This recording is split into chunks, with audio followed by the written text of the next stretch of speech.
د معصومو مرغانو ښکار یو ناروا عمل دی. تاسو وینئ چې دا خلک د غرو مرغۍ په جالونو کې نیسي. دغه خلکو مرغۍ په جالونو کې ونیولې او اوس یې حلالوي. د دغه کوچنو مرغانو وجود حلالول، دوی نیول، دا سراسر ظلم دی. که یو انسان 20 مرغان یو ځای وخوري، لا یې هم نس نه باندې مړېږي. که چیرې دغه کوچني معصوم مرغان ژوند ته پرېښودل سي، نو د دغه مرغانو په وجود به زموږ دا سپېره غرونه او ردونه ډېر ښایسته سي. د دغه مرغانو له چوڼا به ټول وطن نغمه نغمه سي.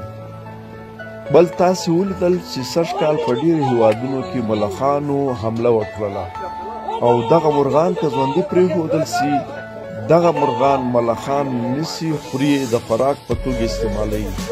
نو که چیرې دغه مرغان ژوندي پرېښودل سي، د ملخانو سیلابونه به د دوی خوراک وګرځېږي او زموږ ستاسو باغونه او فصلونه به د هغو له تباهي او بربادۍ څخه محفوظ پاتې سي. پام وکړئ هېوادوالو، مرغان مه وژنئ.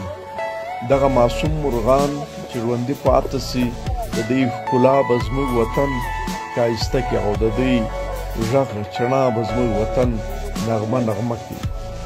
زما په خیال د دغه مرغانو ښکار به ظلم وي، وحشت به وي، بربریت به وي.